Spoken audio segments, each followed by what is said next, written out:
Episode 5. Humans can evict each other from the planet too?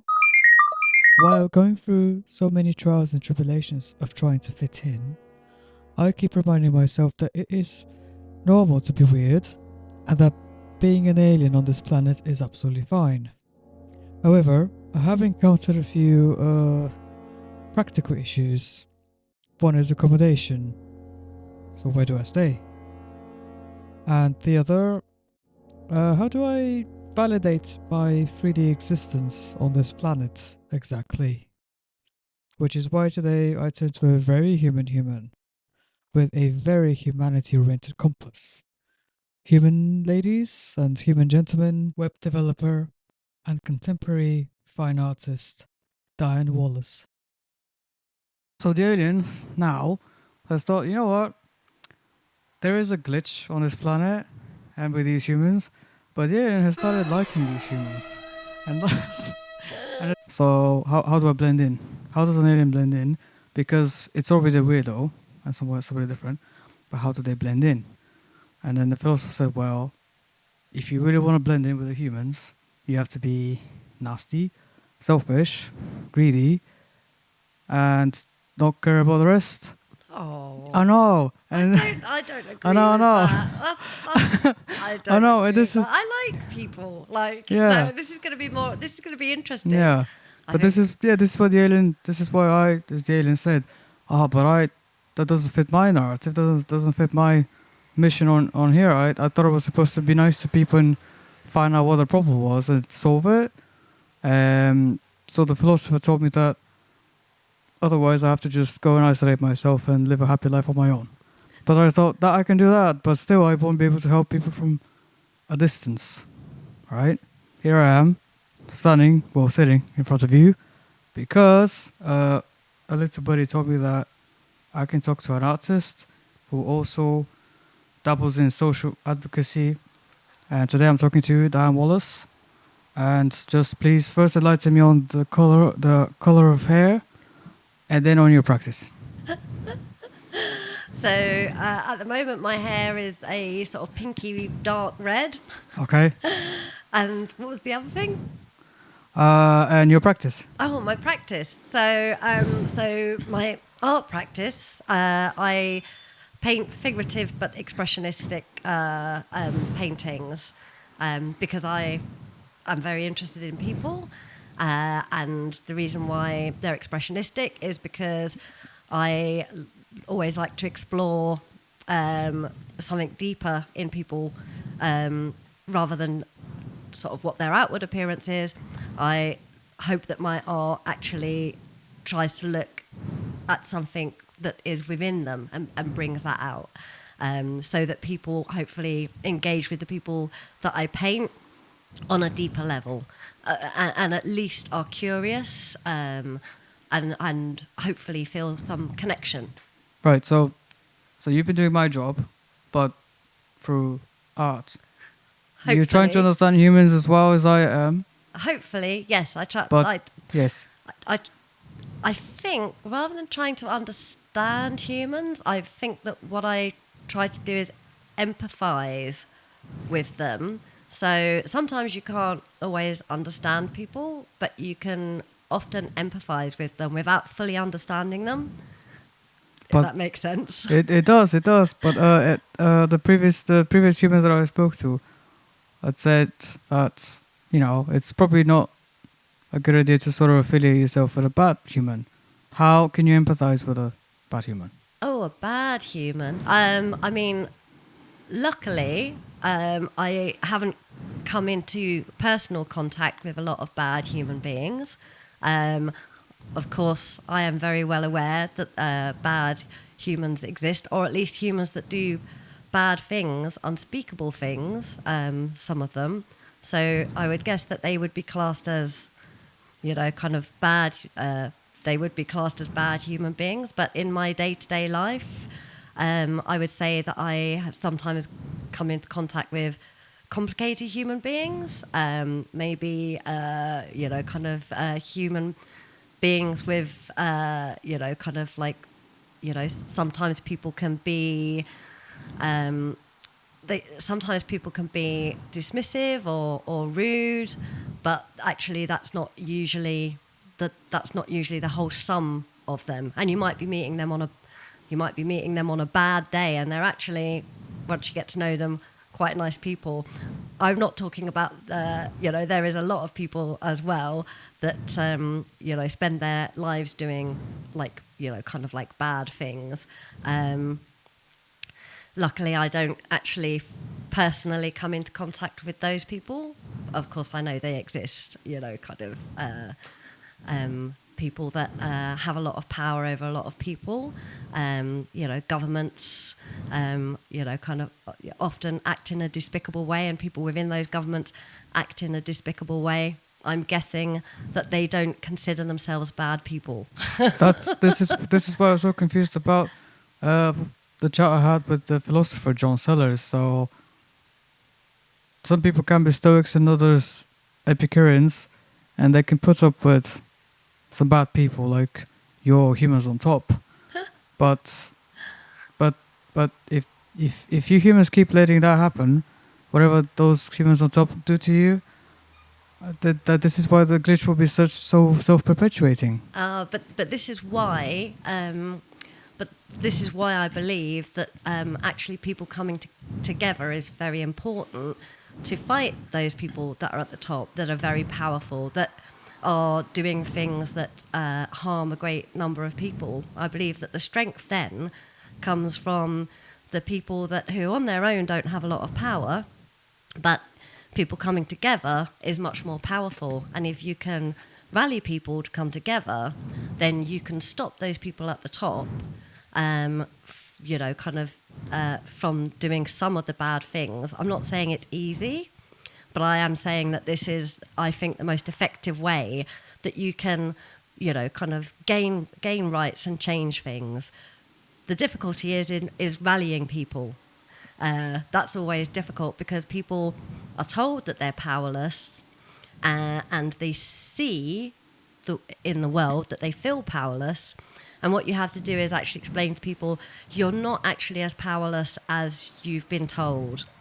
Okay, so I've noticed that one way of keeping humans powerless is capitalism. I know it's a bad word, but I've noticed that it all revolves around owing money. Yeah. Always. How can you change that? So it's I've always said that power and wealth is it's relative.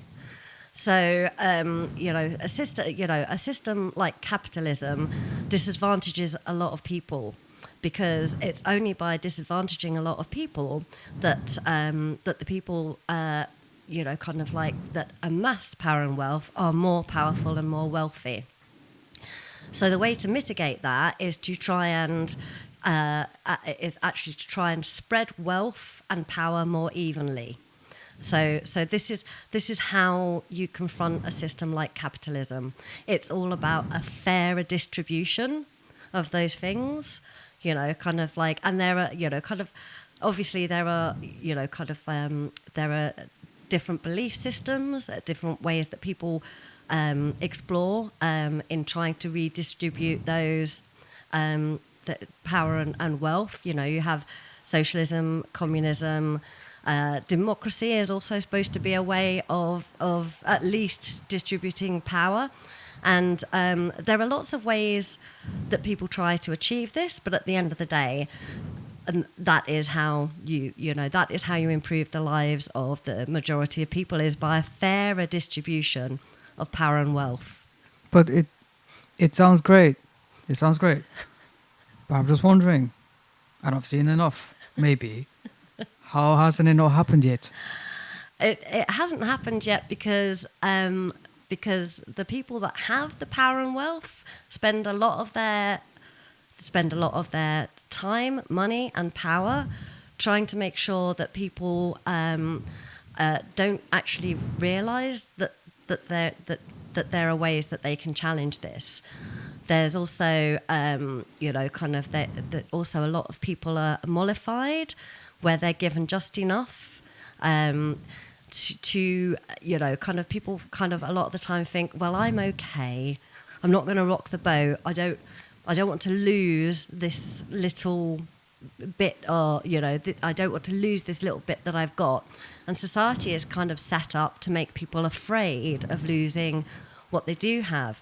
What you notice, for example, at the moment with the cost of living crisis, is that people are much more likely to challenge the kind of the status quo because they're already suffering.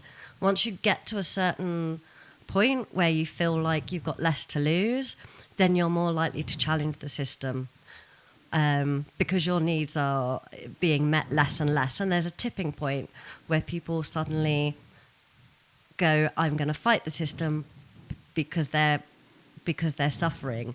Ideally, you would like people to fight these systems before they get to a crisis point. But usually people will have to reach some sort of crisis point before they challenge these systems for a lot of reasons. Like I said, fear of losing what they do have, feeling powerless. What can I do?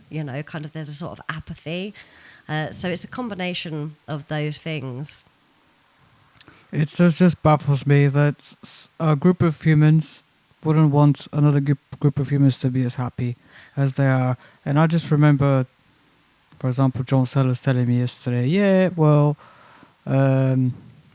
Caligula wasn't happy with philosopher Seneca because he was very clever and smart.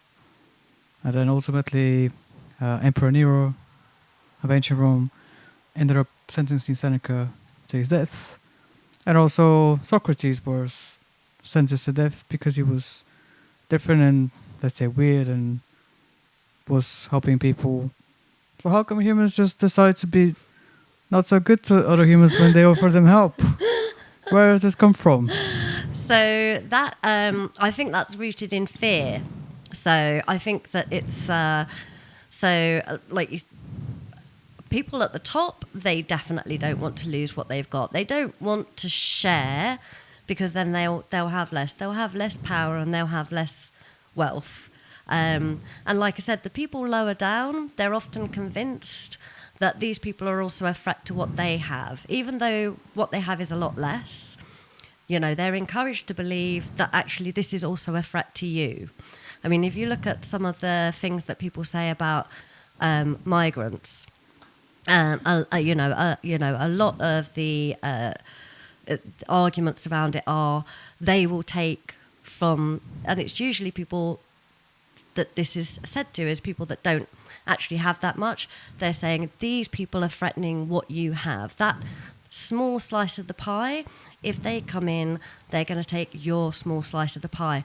Not they, they could have a piece of this huge piece of pie. I see. Okay, so our government is, let's say, attacking a different country, causing these innocent humans to flee and having to migrate to this country.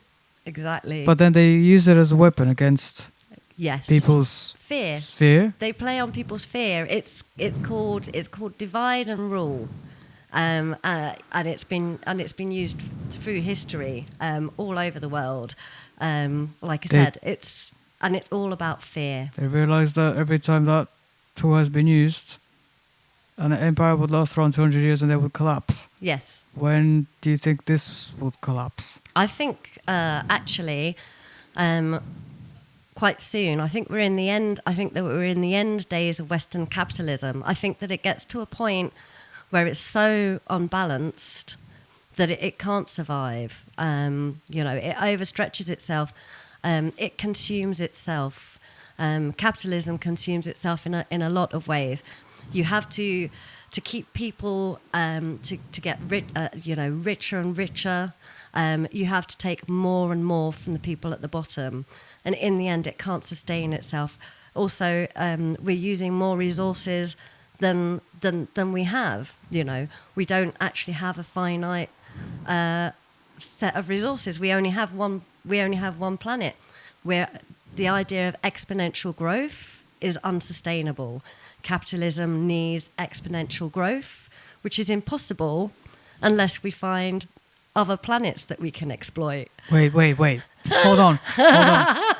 Hold on. No. Before you say other planets, no. None of you are going to another planet before I think that's probably you fix. a good idea. I think that's. Before you fix your own glitch here. Okay. I think that's quite right. I think we have to fix. Yeah, we're not fit to engage with other species until we sort our own stuff out here. No, exactly, because yes, this is my approach so far. This planet doesn't comply with the universal code. Exactly. Right? No kindness, no love, no universal, But whatever you call it, glitters and unicorns. I do think that there is love and kindness on this planet. There is, yeah. That's why I've got to ask about art, and it cannot do that. Yes, I think art can. I think in this capitalistic society, verse. Yeah, I think art is one of the tools that you can use to speak to people, and I think art is a really, it's a really useful tool because it works on people's emotions. It makes them think in a way that, that a lot of the time, arguing with someone, people tend to stop listening. I think art, hopefully, is what it's supposed to do is speak to someone on an emotional level and hopefully make them think. And when I say art, I don't just mean painting.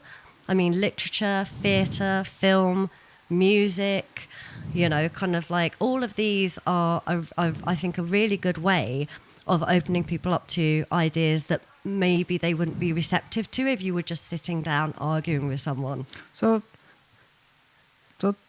this, what's weird, right? I think it's a coincidence, as you humans call it. Well, a coincidence, but I don't think it is. I think Mick and I covered this when we were talking about the different types of boxes that you put each other in, like preschool, then school, then education, and some progressing into some corporate blah blah blah kind of box, then career box and marriage box and whatever. Where is the funding for the arts? Why is there always ever so little funding for arts and theatres, but so much more for bankers and all that? It's an interesting question, isn't it? I mean, a lot of the time politicians say, arts are a luxury, and so money needs to be diverted somewhere else. Anyone that works in the arts will tell you that the arts always make more money than is invested in. It's actually really important to our economy. So actually, the arts is an investment. So it's interesting, isn't it? Why don't they put more money into the arts? And a lot of the time they will say, we need to put money into the NHS. I absolutely agree. We need to put a whole lot more money into the NHS. And I don't think that it's one or the other, because both putting money into the NHS will save the economy money, because we will treat people before they get terribly ill. Putting money into the arts brings money into the economy. I don't believe, and a lot of politicians say it's one or the other, I don't believe that it's either or. I think that they are both investments in society. You see that when there was the financial crash, there was no argument about whether we bail out the banks, not with a loan, but with money taken from the taxpayer, that the taxpayer was never going to get back. We're still all paying for the banks, which was just giving money away. It was just giving the people's money away, because they didn't say to the banks, you have to do this, this and this, or you have to pay it back. So it's interesting, isn't it, that our society says the arts is a luxury, and so we won't put money in, whereas I think it's an investment. Perhaps it is because the arts challenge the status quo. Perhaps it is because the arts make people ask questions, and then maybe it's dangerous. No, well, it's risky. I'd say it's risky, especially for you. Do you feel like you're lucky that you're, as a female human, born in 21st century, where you can be an artist? Because say till a couple of 100 years ago, where were all the female artists? There right? There were lots, but they just But didn't they end weren't up in credited. galleries. They Yes. just didn't. There's always been a lot of female artists, but and a lot of them were very successful in their own time. But they just haven't ended up in galleries. Which is another thing that's quite shameful, and which I know that a lot of galleries are trying to readdress now. What do you think? Okay, I agree. What do you think about the so-called decolonization of museums? Oh, Have you heard of that? I Yeah. know you have. I have, yes. So just to understand, this is like readdressing the historical imbalance between people from different. Yes. Yes. So, what do I think of it? Yes. I think it's really important. I think that it's something that really has to happen, because I think that it's important historically to recognise the contributions that people from all over the world have made to our culture, not only for the sake of the individuals, but for our sakes as well. These are really important ideas, and at the very least as well, people should be recognised for the contributions they make to society. But I think that more importantly than that, I think, as I said, art opens you up to new ideas, and it's really important for that. So to not see these contributions that people are making means that we are losing out. We are losing out as human beings. So Okay. So, it says it in your profile that you're also a web developer. Uh-huh. So therefore you dabble in coding. From my conversation with Professor Leighton Reed, the architect, we spoke about some very interesting people from Africa who had the original sort of code system and have used coding in the same way you do, not to, however, program things for, say, a commercial or digital purpose, but to follow the pattern of the moon and all of these celestial objects. I find it fascinating that somewhere down the line, some angry white men burn all of that information, got rid of it, appropriated the coding. Lots of that knowledge is now lost because some angry men decided to not allow some spiritual people to develop their work and enjoy their work. And how much do you think people have forgotten about their spiritual roots in the development of technology? Oh, right. Well, yeah, I think that there's a complete separation in this society between technology and spirituality. I think, there's no. I find what you said really interesting, that it was used to map the path of the moon and stuff like that. I know that for example, in Muslim culture, there's a lot of room for God and science to exist together. I know that this was, in the first 1,000 years of Islam, this was, very, very important and led to huge leaps forwards in science. But in our culture, I think it has always been seen as a sort of separating. We've kind of always seen technology as separating us from our humanity, and because it's always been viewed like that. I think that there's never been a place for anything sort of human or spiritual in technology. I'm interested to see what the advancements in AI and kind of what that will mean for how people think about technology. Wait. I can tell you that. No, I can tell you an example. I'll give you an example. I've already discussed it with said architect Leighton Reed. he gave me his view, and I thought, yeah, he's a human. He's probably right. I mean, his view is better than my view. So to him, AI is the summary of all humanity and how we think.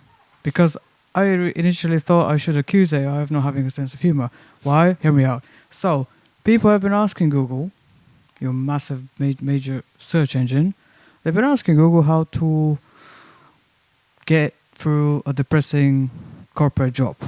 Okay? It's a very human thing to do. Not talk to another human, but look it up on the internet, right? And ask Google for mental health advice, right? Google had given its AI summary of answers from the web as a short summary of what you can do. So you can go to therapy, you can talk to someone about it, or you can just jump off a window. And I thought, all right, so is it me as an alien, or does the AI doesn't have any sense of humor? And then Nathan said, no. AI is the sense of humor. Is the sense of humor on itself. Because we've come to this. Because we've done it all, we've put it all out there, and the AI is just bringing it all up again. Okay, just like you generate an image and it just picks out all of the visual references. So, what do you make of that? Yeah, I mean, I suppose the troubling thing is because, as you said, that AI just gets all of the information from everything we're putting out there. The troubling thing I find is the kind of information that we're putting out there. So I think that it's been kind of like we've done it quite thoughtlessly, and kind of if we think about AI, kind of like that we're raising it, I think that we've been very bad parents, and that worries me. Yes, I think as an alien, I'm also worried about having to search some stuff up and realize that I've been just given the wrong information. Yes. When I know the right information. Yeah. It's very annoying being... That's troubling. Yeah, this human business is very annoying, I know. I know. Yes. So the thing is, okay, so you're human for forging human connections for art. You also do coding, but you have a very human relation to that, building websites. But this social advocacy of yours, can you explain what advocacy is to an alien? Yes. So again, it's about what I said about people coming together. What I do is I work with a group that what we try and do is support other tenants to know their rights and stand up for their rights, and we do this in various ways. One of the most important ways is getting information out there. A lot of the time people feel powerless because they don't know what rights they have. And for tenants, for example, although there are, although the rights have been eroded over the years, there are still rights. And so the first thing that we do is we try to get the information out to people. So we do that by publishing it online, but also just talking to people. It's something called peer support that we do. So people can contact us and and people also just contact me directly, and I can tell them their rights and signpost them to other groups that can help them. But we also do things like eviction resistance, where we will turn up and just put our bodies in the way, not no aggression, nothing like that, but we'll just stand there and stop people from being evicted so they can have more time to explore their rights. Because a lot of the time, by the time people get in contact with us, it's very far down the road. They're scared and they're desperate, and things have moved along, and they don't have the time to find somewhere else. They don't have the time to exercise their rights. And so we do eviction resistance usually just to buy them enough time so that they can exercise the rights that they do have under the law, which they didn't know about until someone like me told them. So, are you a human being that is there to assist another human being Yes. in reading a bunch of human laws on a paper that another human being has not really taught them about? Yes. Yeah. Just so that they can foster fear in that human being, so Yeah. that they can leave their So that they safe home, can, yeah. and safe space. All right. So the human being that sparks hope in the community. I hope so. Right. Okay. Right. So you're telling me that you humans write laws to each other, so you don't communicate them very well to each other, Yeah. and therefore that opens up extra work for humans like you. Yeah, I think. I think a lot of the time laws. So laws, as they're written, are quite hard for people to understand.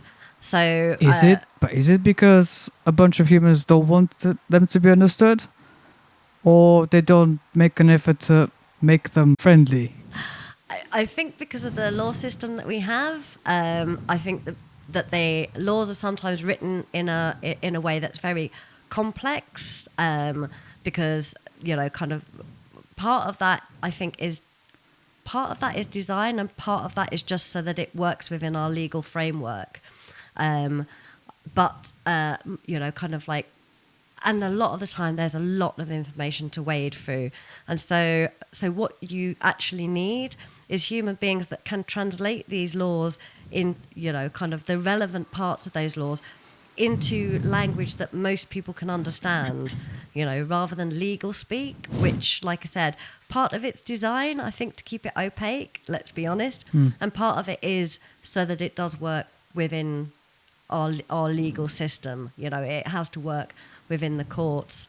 So you do need people to kind of translate, the laws into easy to understand English. And also as well, my group does also translate we have lots of volunteers that translate into all different languages, because a lot of people as well that need our help, English isn't their first language. So we have lots of volunteers as well to translate into other languages, because that's a huge barrier to knowing your rights as well.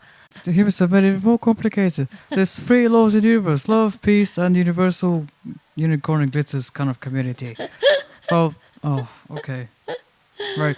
Well, so far, and I'm not even done with my investigation on this planet, but part of the thing that makes the kernel of the glitch is fear. Fear. Seems like it. I think that the biggest problem in the world is fear. I think that kind of like, even in coming to war, is usually driven by fear. It's usually driven by people fearing that they will lose resources, fearing that they will lose identity. Kind of, I think fear it is maybe the biggest problem in the world. And like I said, and fear is also used as a weapon. Fear is also used as a way of getting probably nice and decent people to hate other nice and decent people that they've never met. Exactly. That's the epitome of naivety. No?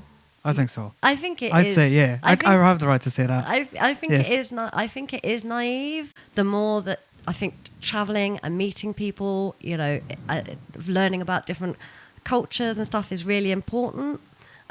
Because, like you said, it's a naivety, really.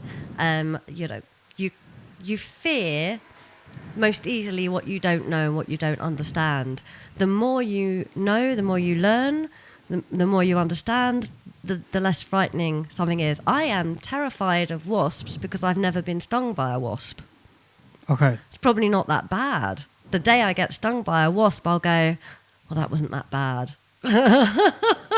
Let me just reference the Epicureans, the people with the Epicurean philosophy. They didn't even fear death. Yeah, they just said, we just implode into atoms and that's it. Do you think if more humans kind of followed that idea that there is nothing to fear, not even your last chapter, then there'd be a little more peace and agreement and understanding, and more collaborative work here? I think so. I mean, I was I was raised a Catholic, and a lot of that is about fear of not death necessarily, but what happens after death. So this is a great way of controlling, especially when I was a child. Yeah, I understand. I understand Catholicism. It's already been introduced to me as a tool for control. Ridiculous. You don't have to be Catholic, okay? You don't have to be anything, okay? Just be yourself. And what you got to fear? Yeah. But I don't fear.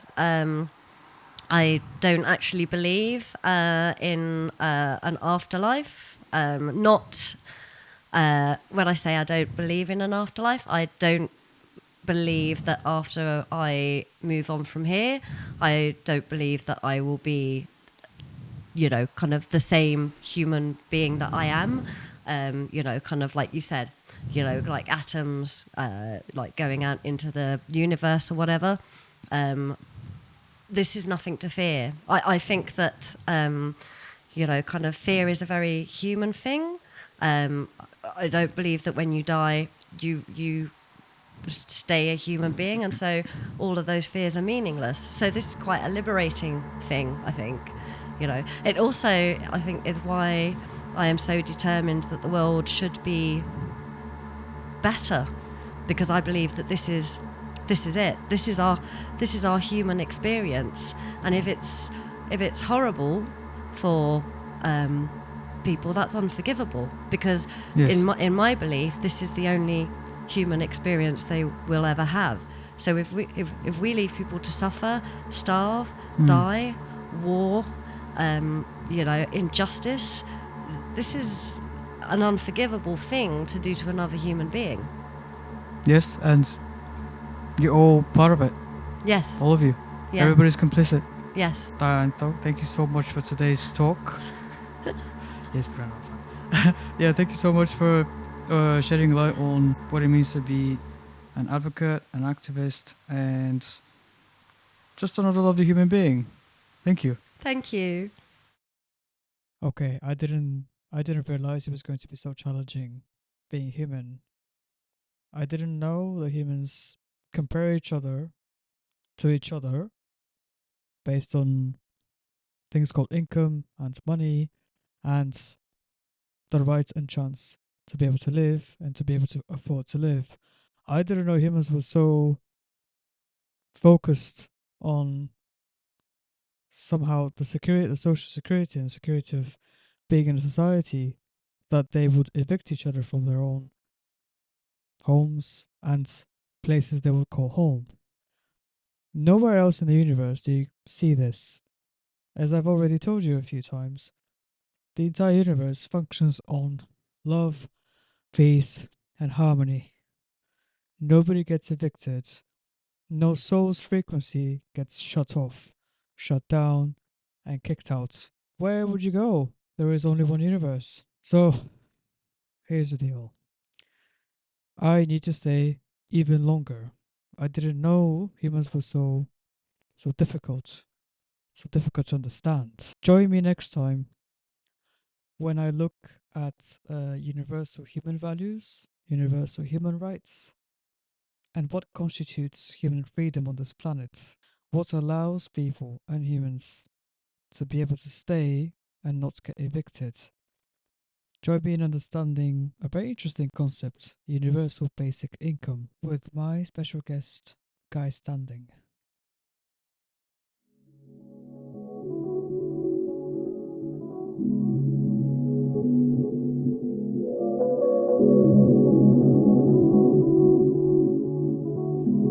Live Home.